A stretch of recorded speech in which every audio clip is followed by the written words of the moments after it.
There comes a moment in the life of a country when its reflection becomes too honest to ignore, when the mask drops, when the story we tell about ourselves cracks open and shows us something we can no longer explain away.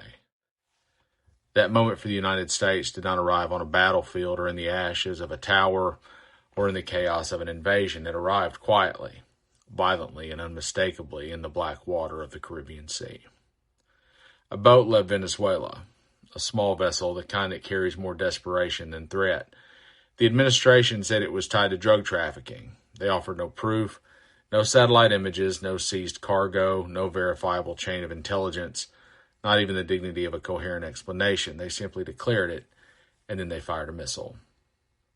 The first strike tore the boat apart, and bodies were thrown into the waves, flames rising on the surface like a warning from the sea itself.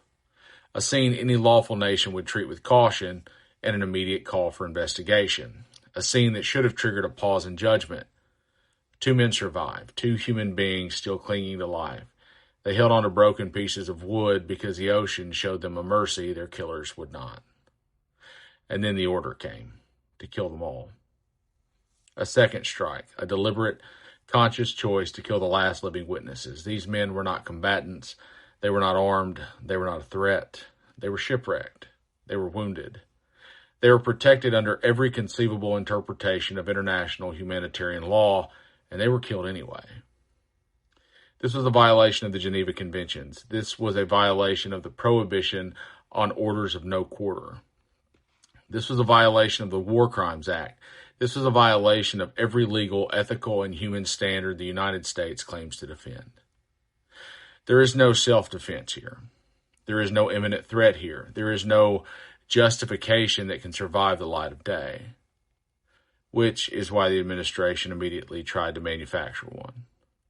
They reached first for the language of terrorism and narcotics. They tried to transform a criminal suspicion into an act of war, but drug trafficking is not war. It does not authorize lethal force. It does not give any country the right to launch missiles at foreign nationals on the open sea. It does not create an armed conflict under international law. That door is closed. So they reached for a darker doctrine, domestic authorization. The idea that if the president signs off, anything becomes legal. That's not law. That's the collapse of law. This is the logic of a government that believes power is the only authority it needs. And then they paired that doctrine with the Israeli concept that believing a target might be dangerous is enough to kill them. Belief becomes evidence. Suspicion becomes proof. Power becomes permission. When a nation relies on these doctrines to justify killing the shipwrecked, it has abandoned decency. It has stepped away from the rule of law and into the world of improvised legality. It has become an empire writing its own commandments in real time, confident that no one can stop it. But the consequences are far wider than the killing of 2 men. Because the moment one strike is proven unlawful, the entire operation becomes tainted. The other strikes on other boats in the region become suspect. Every missile fired becomes a question that must now be answered. If this one strike was unlawful, then what about the others? If survivors were killed here, what happened elsewhere? If evidence was absent here, what proof did they have before? If this was justified with lies, what else was? Once a single act is shown to be illegal, the presumption flips. The burden rests entirely on the United States to prove that every other strike was lawful, and they cannot do that.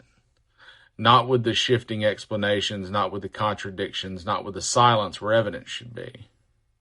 And this is why they are desperate to change the story. This is why they are talking about Venezuela. This is why they are whispering about regime change. This is why they are pushing the narrative that Maduro must go. They are trying to bury a war crime under a revolution. They are gambling that if Maduro falls, then history will rewrite itself. That if they topple him, the narrative will become one of liberation instead of illegality. They believe that removing Maduro would retroactively justify the strikes. They believe that a geopolitical victory can wash away the blood in the water. They believe that if the region erupts into chaos, the public will stop asking questions about why the United States killed 2 men who could not swim away. This is not strategy. It's not foreign policy. It's panic and political survival. It's not leadership. It's just desperation. And what may be even more shocking than the administration's behavior are the lawmakers who continue to stand behind it. You see, this should have been their exit ramp. This should have been the moment that they said that even loyalty has limits. This should have been the instant they saw the road ahead and realized that following a collapsing administration into the darkness will not save them. This should have been the day they walked away and said that killing the shipwrecked is not patriotism. It's not leadership, and not something they will allow their names to defend. But instead, they doubled down. Not because they believe the justification, not because they trust the intelligence, not because they are brave, but because they are fools. They have convinced themselves that if they stay loyal and Maduro falls, the scandal disappears.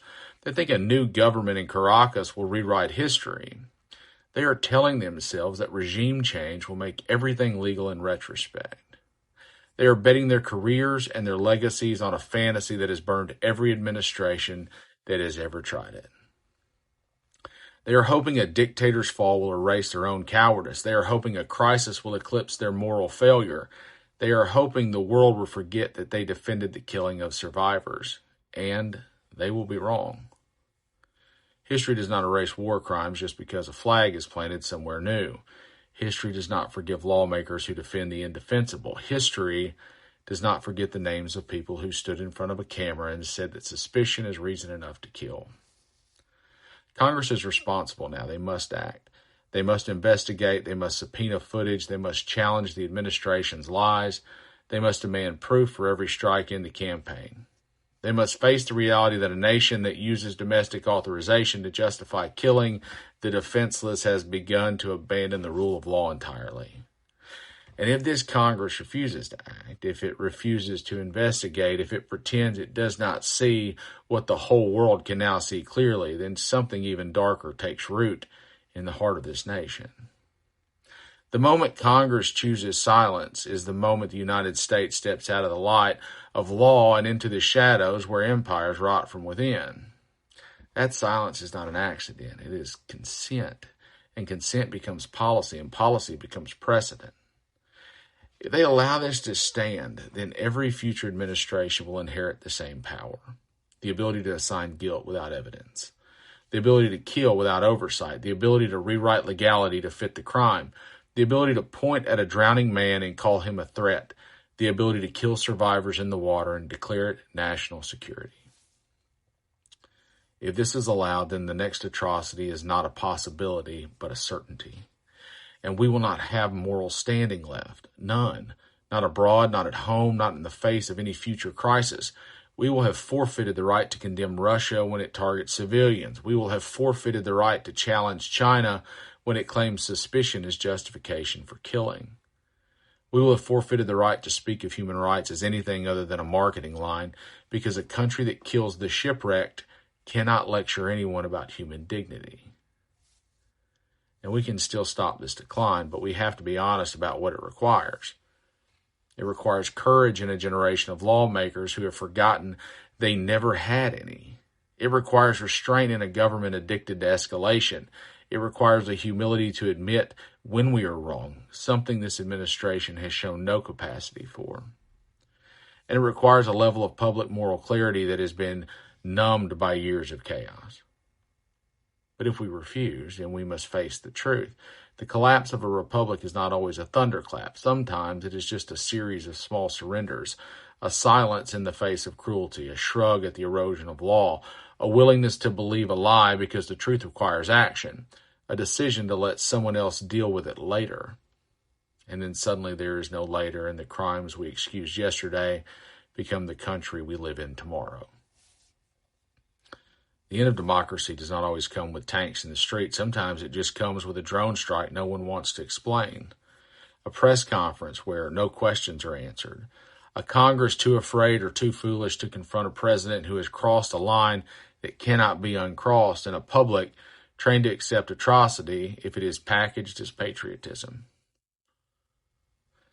And then years from now, when our children ask what happened, we will not be able to blame a foreign enemy. There is no enemy to blame here. The enemy is us. The enemy is silence. The enemy is the people who defended this indefensible thing because they thought it would protect them.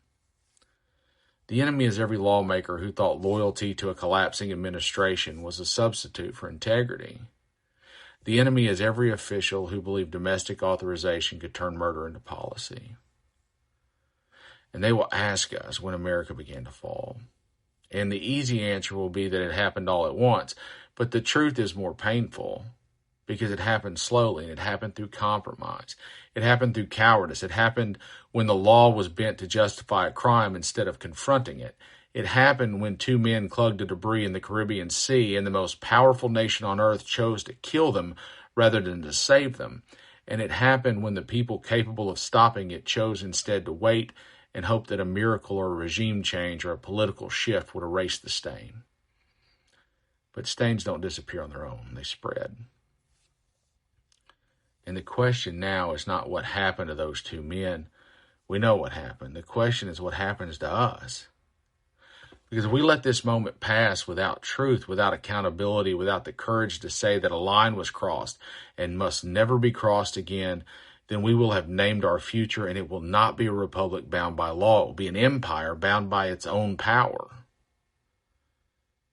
We can still choose differently, but time is running out, and the line is there in the water. The world is watching. The law is watching. And whether Congress wants to admit it or not, history is watching too. And we have a chance. We can still pull back. We can still demand justice. We can still refuse to accept this. But if we don't, if we allow this moment to pass, the day will come when we look back and understand that the moment America began to lose its soul was not at war, not in crisis, not in chaos, but on a night in the Caribbean when two men floating on broken debris were killed in our name, and the people who could have stopped it chose not to. Defiance till death.